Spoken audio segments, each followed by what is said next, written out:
Hello students, welcome once again to English classes UP board. Students, जैसा कि आप यहाँ देख रहे हैं स्क्रीन पर, चैप्टर है journey to the end of the earth. ये चैप्टर रिलेटेड है क्लास 12th के विस्टास बुक से। इस चैप्टर के शॉर्ट क्वेश्चन आंसर आज हम इस वीडियो में पढ़ रहे हैं। क्वेश्चन नंबर 1 है, how did the author reach Antarctica. इसका कंप्लीट आंसर है, the author boarded a Russian research ship named the Akademik Shokalskiy. She was heading towards Antarctica from Madras. She traveled over 100 hours before setting foot on Antarctica. She crossed 9 time zones, 6 checkpoints, 3 oceans and at least 3 ecospheres. Author Akademik Shokalskiy नाम के एक ship पर सवार हो गए थे और ये रशियन रिसर्च शिप थी। वह जा रही थी मद्रास से अंटार्कटिका। उन्होंने लगभग 100 घंटे की यात्रा की। उसके बाद उन्होंने अंटार्कटिका पर अपना कदम रखा और इस पूरी जर्नी में उन्होंने 9 टाइम जोन्स क्रॉस किए, 6 चेक पॉइंट्स क्रॉस किए और 3 ओशंस को भी पार किया। और इतना ही नहीं, उन्होंने 3 इकोस्फेयर्स भी क्रॉस किए।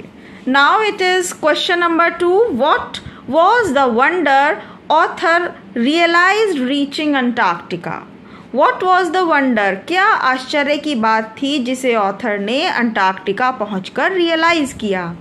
When she actually set foot on the Antarctica continent, she wondered at its immensity and its isolation.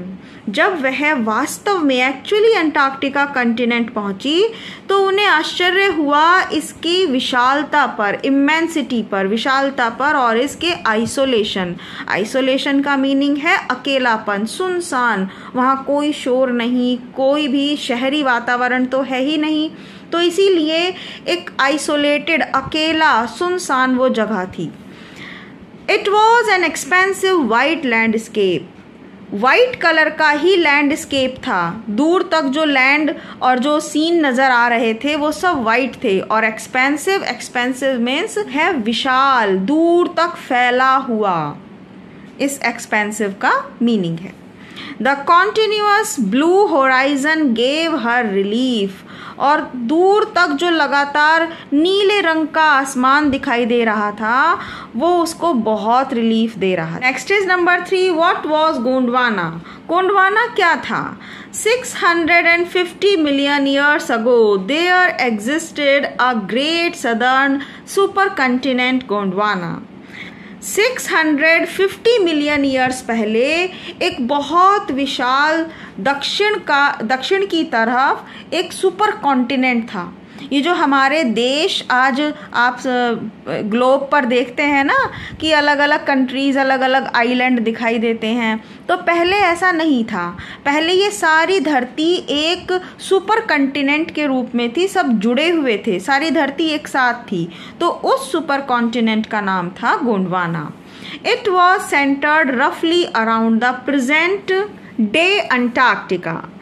ये पहले सेंटर हुआ करता था लगभग अंटार्कटिका में। Gondwana land mass was forced to separate into countries. अब जैसे जैसे पृथ्वी पर परिवर्तन आए तो गोंडवाना का जो लैंड मास था, जितनी भी धरती थी, वो सेपरेट होने पर मजबूर हो गई और कंट्रीज उसमें से बनते चले गए।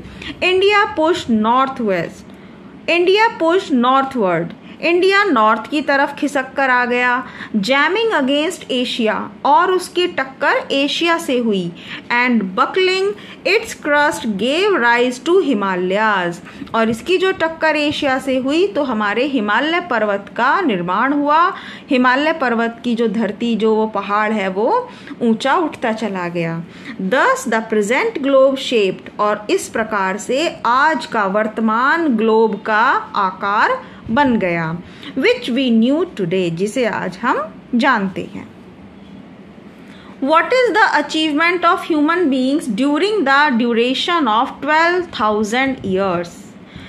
क्या अचीवमेंट थी 12,000 ईयर्स की ड्यूरेशन के दौरान ह्यूमन बींग्स की।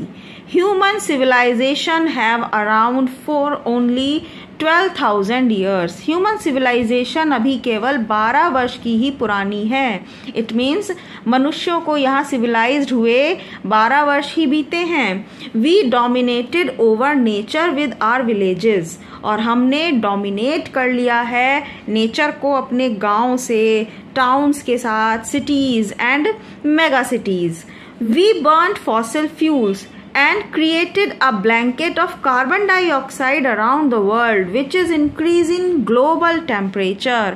और हमने क्या किया है, हमने मेगा सिटीज, टाउन सबको बना दिया। उसके बाद अब हम जो फॉसिल फ्यूल्स को बर्न करते हैं उससे एक ब्लैंकेट बन गया है, एक चादर बन गई है कार्बन डाइऑक्साइड की हमारे संसार के चारों तरफ। और इस चीज से क्या हो रहा है, ग्लोबल वार्मिंग बढ़ रही है, हमारी धरती का टेम्परेचर बढ़ रहा है।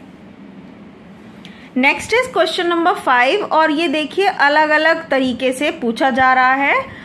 कई बार इस तरह से लैंग्वेज चेंज करके आ जाता है, लेकिन इसका आंसर सेम आएगा जो हम आपको बताने वाले हैं। How can we study and examine the earth past, present and future.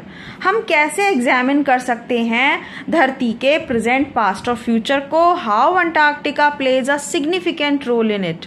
और इस स्टडी करने में, ये जो हम प्रेजेंट, पास्ट और फ्यूचर की स्टडी करेंगे, तो उसमें अंटार्कटिका का क्या रोल है। Why is Antarctica the perfect place? Antarctica एक परफेक्ट प्लेस क्यों है? To study changes in the environment. Environment में जो चेंजेस हो रहे हैं उनको स्टडी करने के लिए अंटार्कटिका किस तरह से परफेक्ट प्लेस है। What unique opportunities does Antarctica environment provide to the scientist? Antarctica's environment provides unique opportunities to scientists. It has never sustained a human population, क्योंकि वहाँ कभी भी कोई मनुष्य की पॉपुलेशन नहीं रही, कोई जनसंख्या इंसानों की वहाँ नहीं रही। So it holds in ice cores 500,000 years old carbon records, और इसीलिए उसकी जो बर्फ है उसमें 500,000 years से भी ज़्यादा पुराने कार्बन के रिकॉर्ड दर्ज हैं। आज भी वहाँ की वो जो आइस है वो वैसी की वैसी ही है जैसे कि 500,000 years पहले थी। The scientist can study its simple ecosystem. In short, the scientist can study and examine the Earth's past, present and future. It is also a perfect place to study changes in the environment. Scientist has studied that depletion of the ozone layer will affect the global carbon cycle. Depletion का meaning है घटना, खत्म होना, expire होना। Scientist study कर सकते हैं वहाँ कि किस तरह से ओजोन लेयर का डिप्लीशन हो रहा है, पतन हो रहा है, वो खत्म होती जा रही है, और वो चीज़ इफेक्ट कर रही है ग्लोबल कार्बन साइकिल को। ये एक बहुत ही इंपॉर्टेंट क्वेश्चन है। What was the students on ice programme. Student on ice programme क्या था? What was the reason of the success of the program Students on Ice? Student on Ice programme की success का, सफलता का क्या reason रहा? If we want to study and examine the Earth's past, present and future, Antarctica is the place to go. अगर हम study करना चाहते हैं अर्थ के पास्ट, प्रेजेंट और फ्यूचर को, तो सबसे अच्छी जगह है Antarctica. Students on ice expedition aims to do exactly this. और ये जो स्टूडेंट्स ऑन आइस प्रोग्राम है, ये एक्सपीडिशन जो खोज कराता है उसका उद्देश्य है, एम है बिल्कुल यही, एग्जैक्टली दिस, कि आप वहां पर जाकर खोज करें अर्थ के पास्ट, प्रेजेंट और फ्यूचर के बारे में। The aim is to take high school students. इस प्रोग्राम का उद्देश्य है, एम है कि हाई स्कूल के स्टूडेंट्स को वहां ले जाया जाए। That ends of the world, संसार के उस आखिरी सिरे पर।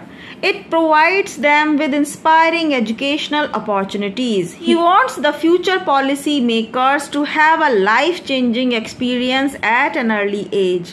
ऑथर चाहते थे कि जो लाइफ चेंजिंग एक्सपीरियंस है इस धरती को समझना, वो फ्यूचर पॉलिसीज़ तभी हो सकती हैं जब हम अर्ली एज से शुरू करें, छोटे बच्चों के साथ ये एक्सपीरियंस शेयर करें, तभी आगे चलकर हमारी फ्यूचर में कुछ बदलाव आ सकता है।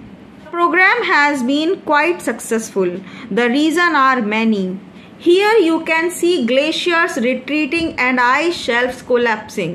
यहाँ आप देख सकते हो कि ग्लेशियर किस तरह से पिघल रहे हैं और आइस के जो टुकड़े हैं वो ख़त्म होते जा रहे हैं। We begin to realize that threat of global warming is very real. यहाँ पहुँचकर हम रियलाइज़ कर सकते हैं कि जो ग्लोबल वार्मिंग की जो थ्रेट है, जो हमें एक सिग्नल मिल रहा है पहले से ही कि डेंजरस होने वाला है कुछ, तो वो रियल है, बिल्कुल सही है ये बात। Antarctica has very simple ecosystem and lakhs biodiversity. It is a perfect place for students to study how little changes in the environment can have big result. ये बिल्कुल परफेक्ट प्लेस है ये सिखाने के लिए स्टूडेंट्स को कि छोटे छोटे जो चेंजेस हैं एनवायरनमेंट के, उनका बिग रिजल्ट आता है। आपको लगेगा मामूली सा बदलाव है मौसम में, लेकिन धीरे धीरे धीरे ये पता चलता है कि बहुत बड़ी गड़बड़ हो चुकी है। Next is number 7। Who was Geoff Green? What did he offer to the students? Geoff Green was a Canadian person who started the programme students on ice. Geoff Green एक कनाडा के रहने वाले व्यक्ति हैं जिन्होंने ये स्टूडेंट्स ऑन आइस प्रोग्राम शुरू किया। He took high school students on this journey. वो हाई स्कूल के बच्चों को इस जर्नी पर ले जाते थे।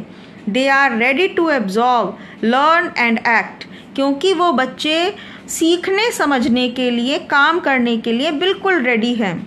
What they see and study on Antarctica, जो कुछ भी वो वहाँ पर देखते हैं वो स्टडी करते हैं अंटार्कटिका के बारे में। Next is question number 8। What did the Shokalske the vessel manage when they reach at 65.55 degree south? When they reached at 65.55 degree south, the Shokalske struck into a thick white stretch of ice. शोकाल्स्के, जैसे कि हमने अभी पढ़ा था, उस ship का नाम था जिसमें वो जर्नी करने के लिए वहाँ अंटार्कटिका पहुँचे थे।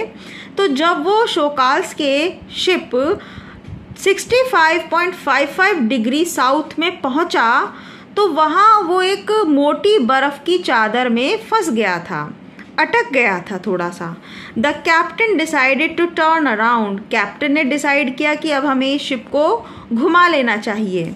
एंड हेड बैक नॉर्थ, और नॉर्थ की तरफ वापस चलना चाहिए। But before it we were all instructed to climb down and walk on the ocean. लेकिन शिप को घुमाने से पहले हमसे कहा गया, हमें इंस्ट्रक्शन दी गई कि आप नीचे उतरिए और ओशन पर चलिए, यानी कि थोड़ी दूर आप ओशन पर चलकर जगह को क्रॉस कीजिए, उसके बाद हम आपको शिप पर ले लेंगे।